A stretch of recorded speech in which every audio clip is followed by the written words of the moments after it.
Today, I'm going to remind you about an ancient leadership tool that you've most likely forgotten.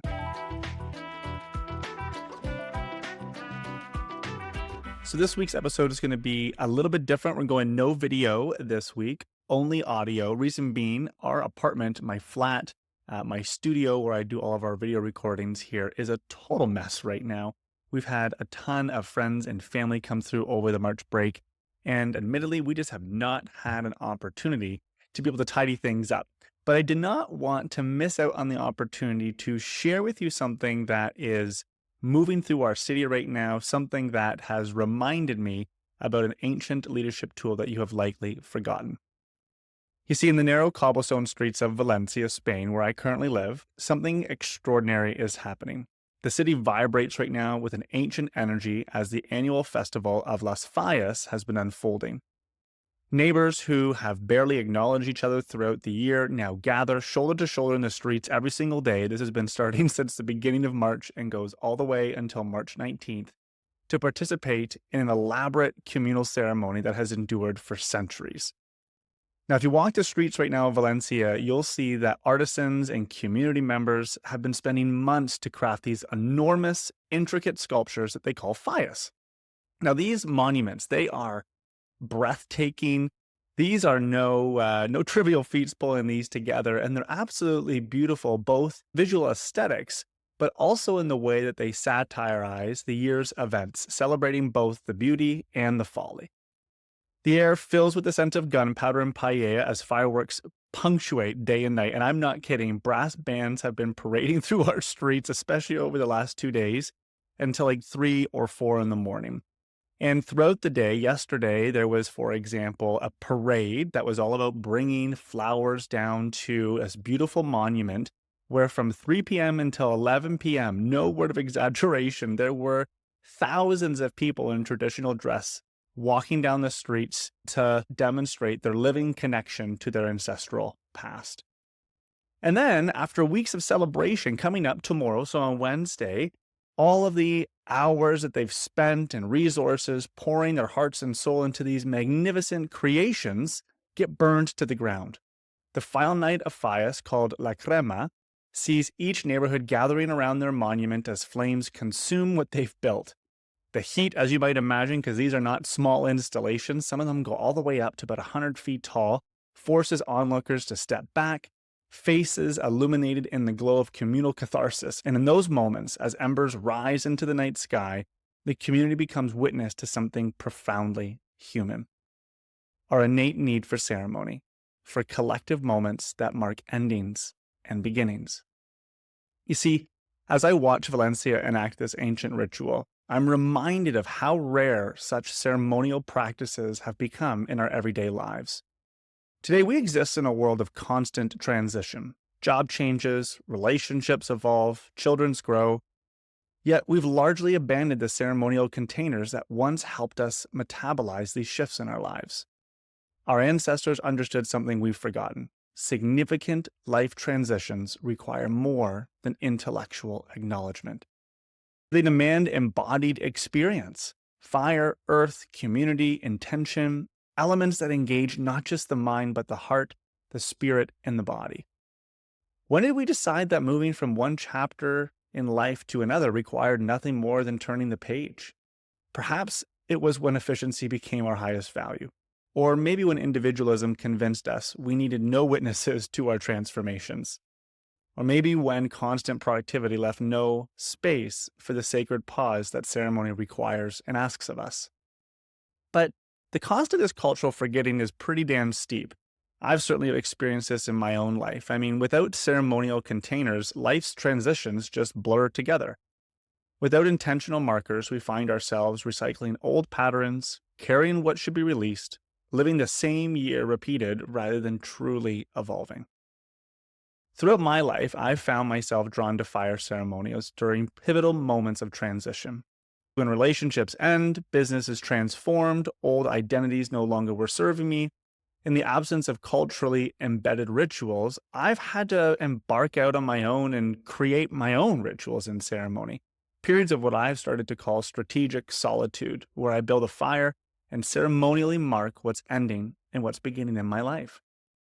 These self-created ceremonies have become the commas in my life story, is often how I describe them, punctuating chapters with intention rather than allowing them to run together without pause or reflection.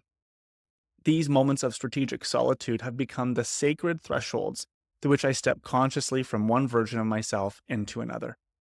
For the last few years, we've engaged our kids in a fire ceremony with a new annual tradition where we burn down our Christmas tree together. And if you want, you can check out on my Instagram. There's a video in some of those reels there that show a video back from 2023 of when we did it. I think we made our neighbors shit their pants, to be honest with you, not just because of the immense height of this flame, but at one point, as you'll see, the tree actually started to roll directly towards our beloved sauna. But nevertheless, there's something alchemical that happens when we sit before flame with clear intention. Fire has always been humanity's most powerful symbol of transformation, that which consumes completely, leaving only the essence. And unlike water, which preserves what is touched, fire demands total surrender. And isn't that what our most significant transitions require? Not half measures or partial commitments, but complete release of what was to make space for what will be. What strikes me most about Las Fallas is how beautifully it honors both creation and destruction as equally sacred acts. For months, communities pour themselves into building something magnificent, knowing from the beginning that it will end in flame. There's profound wisdom in this paradox, isn't there? The recognition that impermanence doesn't diminish meaning, but rather intensifies it. The sculptures aren't preserved in museums.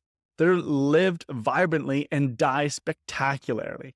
Their value lies not in their permanence, but in their experience that they create for others. This year's Fallas carries particular poignancy here in Valencia. You might remember that the community still bears a fresh wound from the devastating Danish storm and subsequent floods that claimed over 200 lives here last autumn. The government's inadequate response left trauma that festers beneath the city's surface still to this day. Yet watching the building of the Fallas, I see how the community channels this collective pain into creation. Sculptural satire that doesn't shy away from depicting harsh truths alongside beauty. And when these monuments burn, something of that collective grief transforms with them. In my work with couples and families, I've observed how easily we can get trapped in intellectual understanding without embodied release. We can discuss patterns endlessly, analyze triggers skillfully, create elaborate strategies for change, yet find ourselves repeating the same conflict again and again. This is because transformation requires more than mental comprehension. It demands ritual, embodiment, witness. When couples create ceremonial space to release resentment or mark new commitments, something shifts beyond what conversation alone can accomplish. The physical act of building an offering, speaking intentions aloud, and allowing fire to consume what no longer serves creates imprints on heart and body that mere words just can't. Ceremony creates shared reference points that transcend language. These become touchstones of collective memory, markers of intentional change that couples can return to when patterns threaten to reemerge.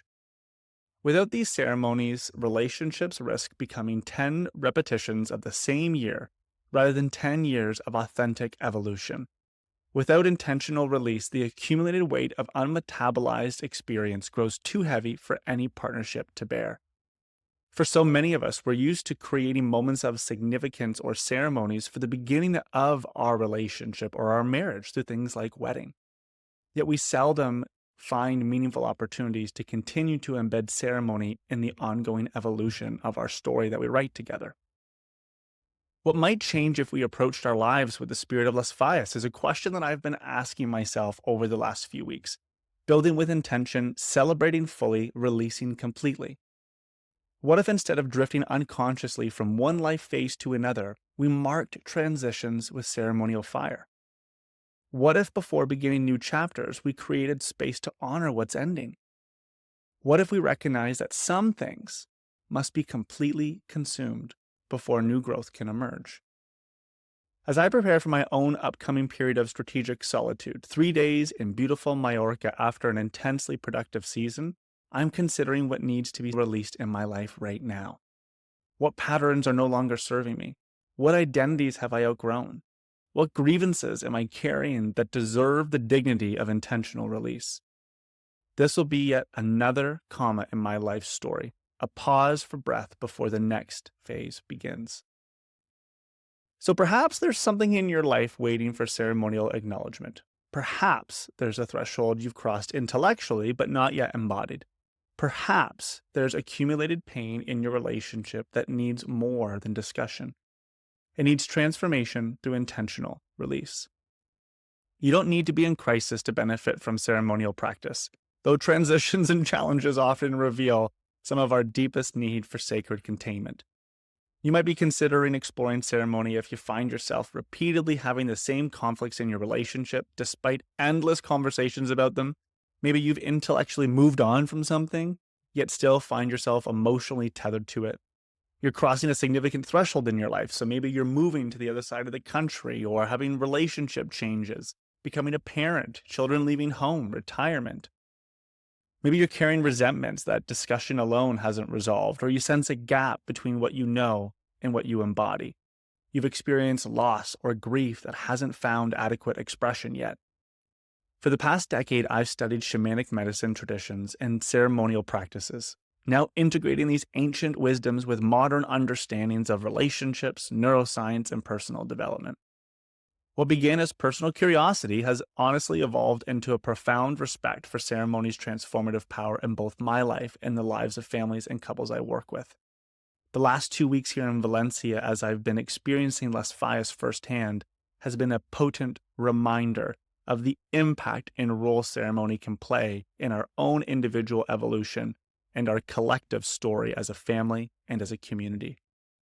In a world that prizes productivity and progress above all else, ceremony offers a radical alternative that I want to invite you to consider.